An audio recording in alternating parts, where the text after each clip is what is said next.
Hi, welcome back to the basement. I'm Steve Lewis. June 1st, 1967 is an auspicious day in pop cultural history. That was a day that the Beatles released in the UK their album Sgt. Pepper's Lonely Hearts Club Band. The US release came one day later on June 2nd. Of course, this is a landmark in pop music history, widely and often regarded as the greatest rock and roll album ever made.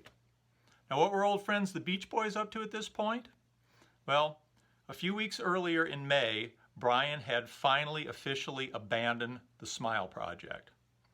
And the day after Sgt. Pepper's release in the US, on June 3rd, the Beach Boys began sessions for what would become their actual follow-up to the magnificent Pet Sounds album. The follow-up album would become Smiley Smile. Now, Brian was much less central to the Smiley Smile project than he had been to the Smile project. For a lot of the sessions, he seems to have largely checked out. The session musicians were gone, the big vision was gone, the tracks were mostly performed by the Beach Boys themselves without session musicians, which is the first time they'd worked that way in about 3 or 4 years. For the first time, the production credit is not to Brian Wilson. The production credit on the album is to the Beach Boys. Brian had put forward an idea about doing an album of humor sometime prior to this, and some of that idea seems to have percolated through Smiley Smile, not necessarily in a good way. The sessions for the album were completed on July 14th, 1967. The album was not released until September 12th, 1967. When it came out, it was not well received, to say the least. The problems began with the cover. This cover may seem today like a sort of a whimsical Henri Rousseau type playful cover. At the time, this looked like a cover for a kid's album. And I've over the years many times, or at least several times, seen this album misfiled with children's records. Problem number one. Problem number two, of course, is the music contained within. Each side starts with a terrific single. A side begins with Heroes and Villains, which is the one track on the album that sort of straddles Smile and Smiley Smile. Most of the track was recorded during the Smile sessions. It was held over for Smiley Smile with more parts added, and it was released as a single in July of 1967. The track that kicks off side 2, the B-side, is Good Vibrations, which had been released October 10th, 1966.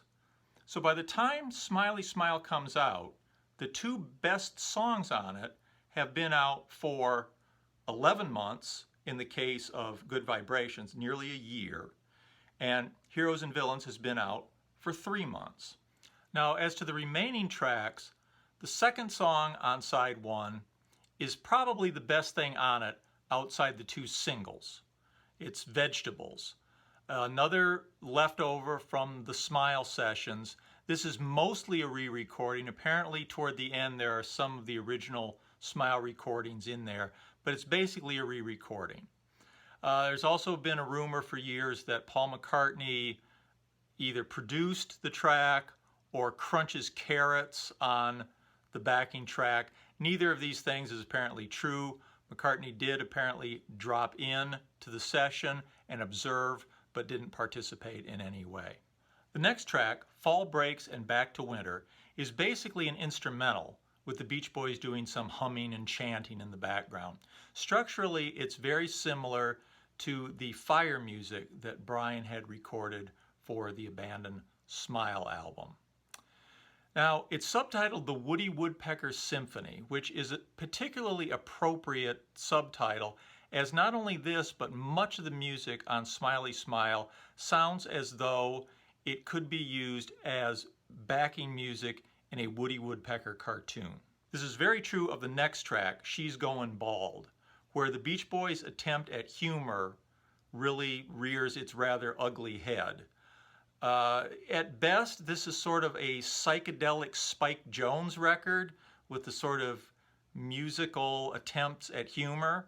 One interesting thing about it, according to the liner notes of this 1991 CD issue, it originally had lyrics about a speech-making businessman. Now, if that's in the vault somewhere, I'd really like to hear it. That would be interesting. Never heard that mentioned anyplace except the liner notes on this 1991 CD reissue, but kind of an interesting thing. Moving over to side 2 of the album, which of course begins with the magnificent Good Vibrations, which really doesn't belong on this album.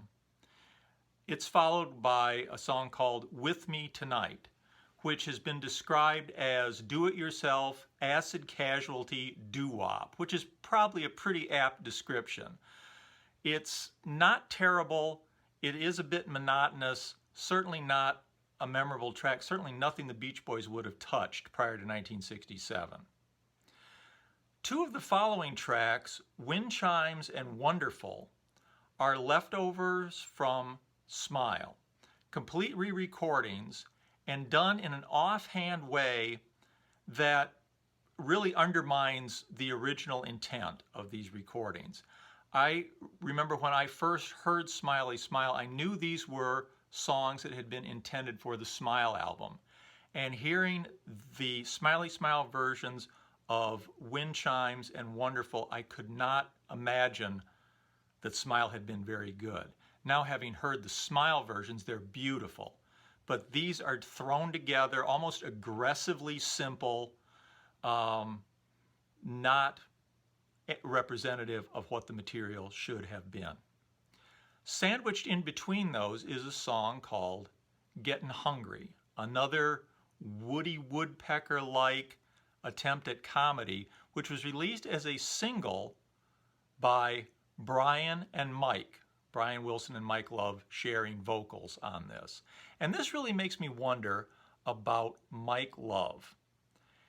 In August of '67, there's a recording of him dissing the Heroes and Villains single, talking about it being a nuclear bomb of a release and how awful it was because it only went to number 12.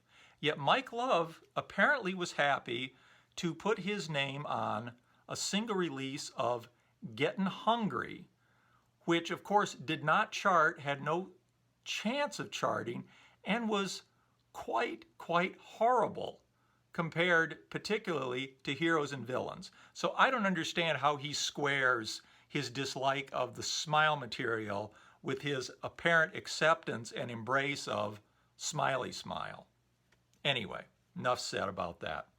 The final track is a very short sort of chant, pleasant because it's short, enjoyable, probably the next most enjoyable thing apart from the two singles and Vegetables, little short track called Whistlin' that I just enjoy. It's not a great song, but it's pleasant.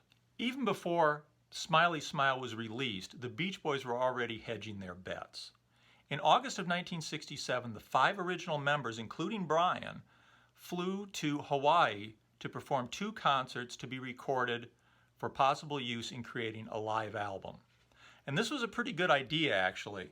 Up to this point, the only live Beach Boy release was Beach Boy Concert from 1964. Obviously, their catalog had grown a lot since that time.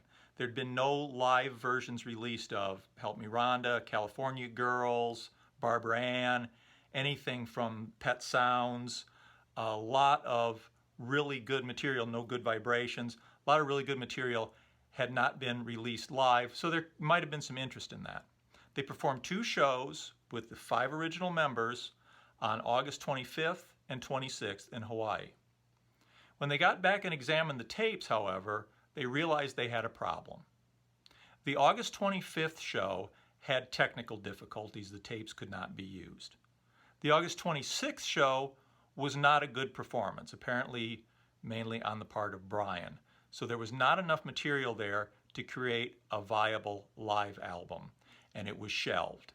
For the second time in less than a year, the Beach Boys had abandoned an album. The title for this album was reputedly going to be Lei'd in Hawaii, spelled L-E-I''D, which is a great pun if you're like 13. I don't know or believe that the Beach Boys would have wanted or been able to get that title released in 1967. So that is probably an apocryphal title, but that's what the album has come to be known as. Now, I think there's a little deception that's gone on with this album over the years. It's finally been cleared up. In 1993, this box set was released, 30 Years of the Beach Boys. Had a lot of great previously unreleased material on it, including what was reputed to be a rehearsal for the live show in Hawaii of Surfer Girl. A few years later, 1998, the Endless Harmony soundtrack includes what is reputed to be a rehearsal for the live performance, this one being for God Only Knows. Now the liner notes begin to tell what's really going on here. I could not figure out why the rehearsals for these shows seemed to take place on September 11th, 1967, when the shows took place on August 25th and 26th. Didn't make any sense that they would be rehearsing for the show 3 weeks after the show took place. Well, it's finally explained in this excellent 2004 book by Keith Badman, The Beach Boys. What happened was, realizing that the August tapes were not going to make a viable live album, the 5 original Beach Boys got together at Wally Heider Studios in Los Angeles on September 11th and recorded the concert arrangements of the songs that they had played live. This was done with an eye toward dummying up a live album. They were going to add audience effects and make it sound as if it was a live performance. Now they kind of came clean about this when the bulk of these recordings were released in 2017 on this album, Sunshine Tomorrow. It's 1967 previously unreleased recordings.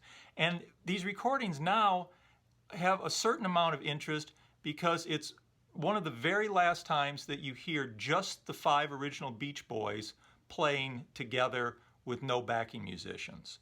And they do come through with admitting that, yes, they did have an eye toward dummying up a live album, which, again, fortunately never happened. So the live album never materializes. Smiley Smile is released September 1967, is savaged by the critics, disliked by the fans. Where do the Beach Boys go from there? Well, they immediately go back into the studio and produce Wild Honey, which is released very quickly in December of 1967 and does quite a bit to turn their fortunes around. A real improvement over Smiley Smile and the things that had come immediately preceding it. Thanks for watching. Hope you found this enjoyable. Let me know if I missed anything. Please like and subscribe. Thank you.